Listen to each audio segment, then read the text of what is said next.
Was that scary? Was that disturbing? How about this?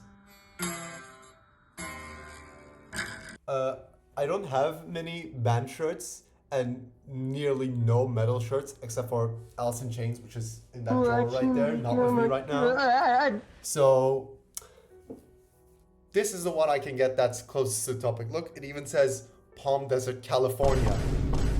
If you try hard enough, California is close to Louisiana, okay? Now, there are a lot of metal bands that make disturbing music. Korn has Daddy. Please call me a poser down below. Admiral Angry has Sex of a Stranger. I Hate God and Nails have their entire discography, and so on. If you look closely, yes, very closely at the 4 bands I just listed off, you might notice a small theme. Do you notice it? Yes, 2 of them are sludge metal. Congrats. Sludge metal is a genre of metal that takes doom metal and hardcore punk and, like a mad alchemist, combines them into this metal mix, which is just slightly faster doom metal. The genre originates from the US, specifically the West Coast, where punk bands such as Flipper and Black Flag had the incredible idea of making the lyrics about personal stuff and slowing down their music to a point where it wouldn't immediately blow out the ears of some rich guy living in his mansion. And as a result, they were immediately fucking crucified because punk can only be punk if the guitarist is doing nothing but spamming F-sharp power chords and singing about how bad California is. This change, stemming from punk becoming slower and thematically focusing more on the self instead of societal problems, spread across the US. First hitting the grunge scene up north with bands such as the Melvins, and then going all the way across the country to Louisiana. Do you have hair in your special place? Where arguably the most popular sludge bands were formed. I Hate God, Crowbar, and... Jesus Christ.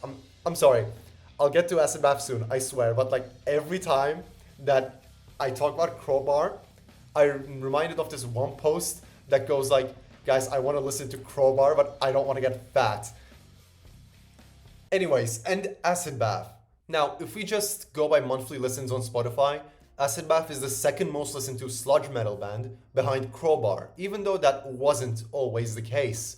Not to say that they were very underground or anything, because they weren't. I wish I could act like Acid Bath was this diamond in the rough swamps of Louisiana that was discovered a few years ago, but no, they were pretty well known in the sludge scene, even before they started blowing up in the last 5 years or so.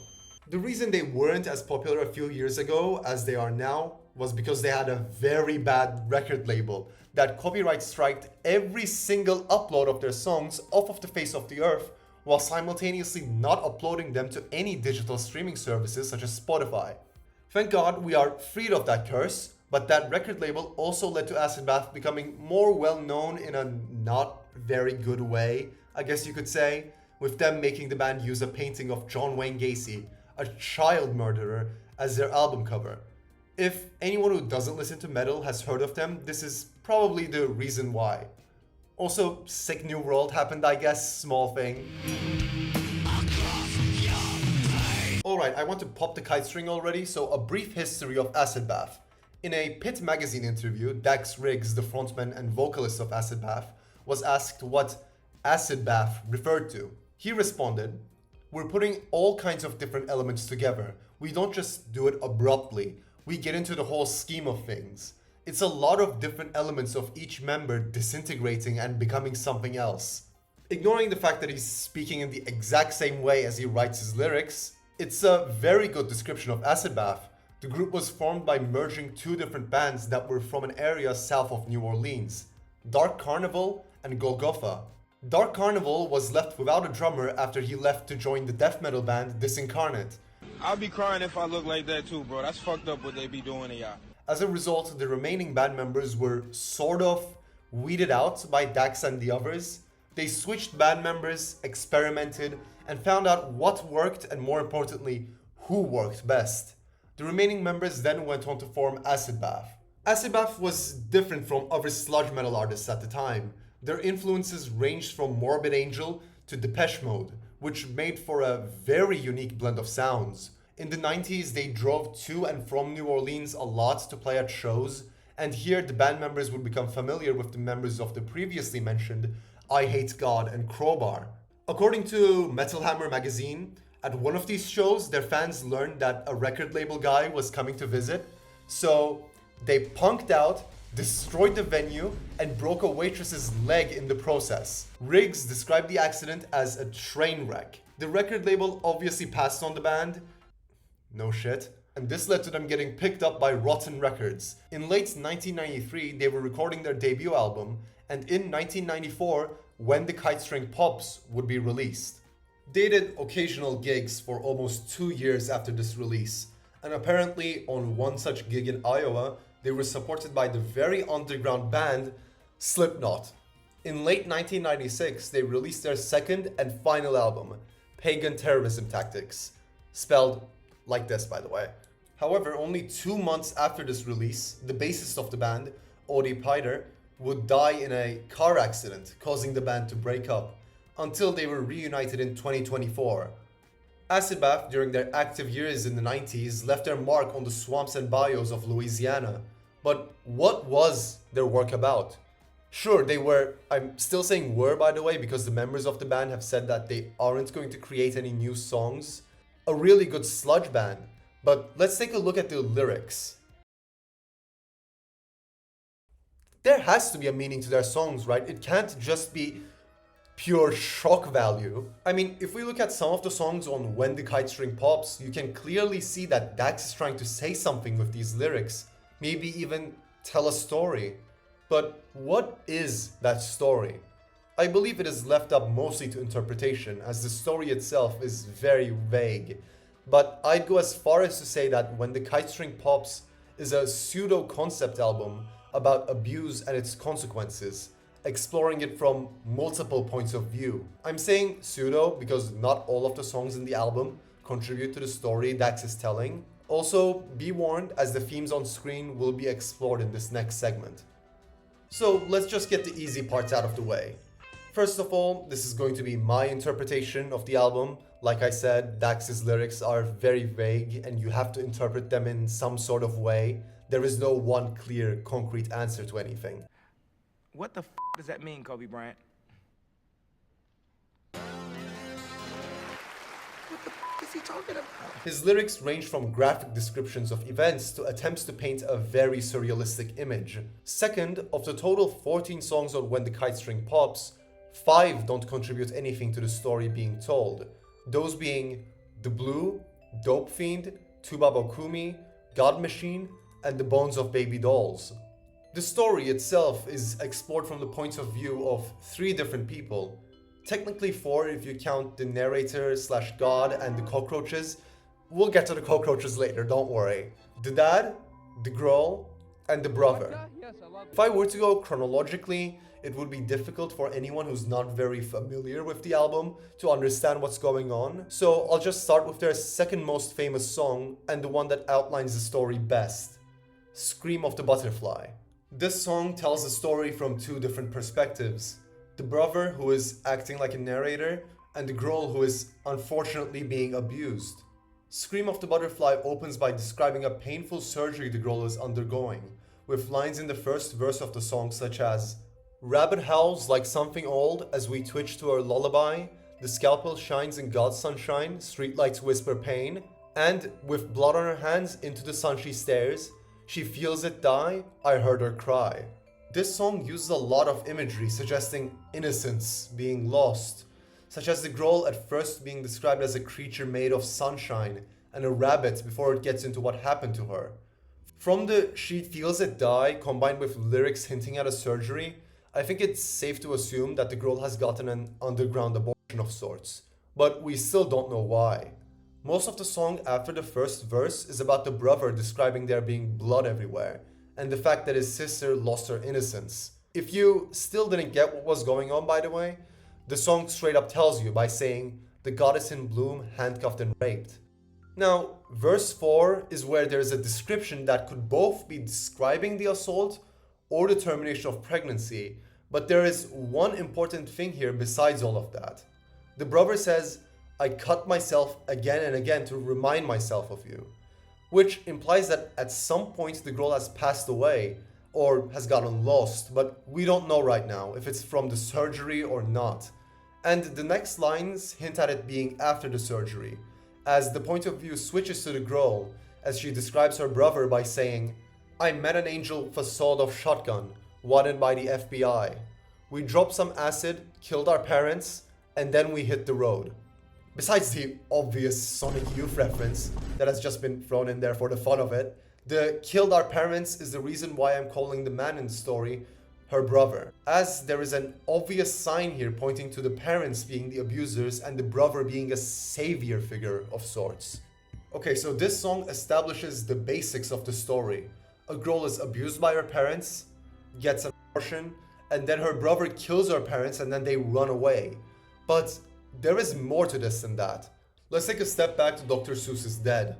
Dr. Seuss is a children's book author, and there is not much to say in this song other than it's an entire song about how the girl's innocence was lost due to her abuse and operation.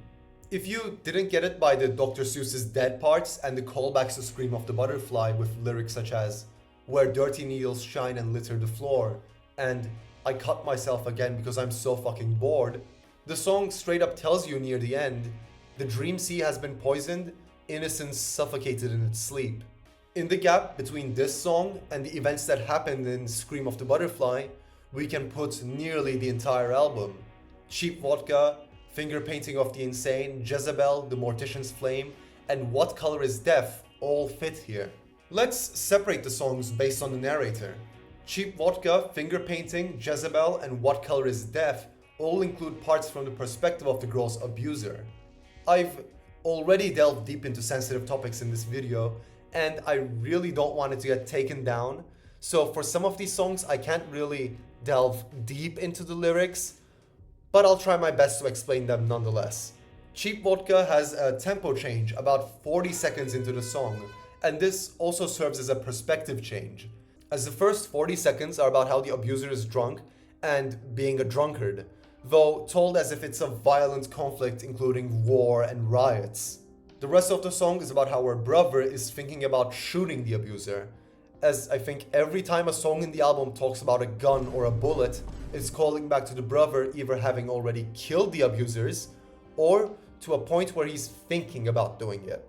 Jezebel and Finger Painting of the Insane are both very insane, shocker, and disturbing even by sludge metal standards. Jezebel is completely about the abuse the victim has gone through. The starting lyrics of Finger Painting of the Insane, "Turning the knife buried in your stomach," are about the operation the girl has undergone. Now, there is something I have to point out about this song, and it's that I think this one is made more so for shock value rather than actually contributing something to the story. The first half definitely does, don't get me wrong. It's about how an abuser thinks they're entitled to everything that belongs to the person they're abusing. But I can't even show the last few lines of the song because What Color is Death is also in the same vein, only topic-wise though. It contributes a lot to the story actually. It's once again about a controlling abuser wanting everything, but here we see that the abuser was maybe against the operation the girl underwent. I'm not sure of this, but I think, how can nothingness be so cruel? What color is death? The shade of an ice pick sinking into flesh are about that. I know I said Dope Fiend wasn't a part of the story being told, but I think if you really try to jump over some plot holes, you could make it part of the main story. Do you remember how in The Scream of the Butterfly, it said, "An angel with a sawed-off shotgun wanted by the FBI"? Yeah, turns out the brother is a drug addict, which will come up in future songs. This song could be from his perspective, where he talks to the drugs, with the lyrics, "Why do you love to lick my wounds? And why do you love to feel my pain? Why do you love to suck my life? Why do I feel so motherfucking dead?" The reason I'm not sure here is because I think Dope Fiend is more of a commentary on drugs and uses imagery of assault to aid in that, and really force an image of how dependent a person becomes on the drugs they're using into the listener's head.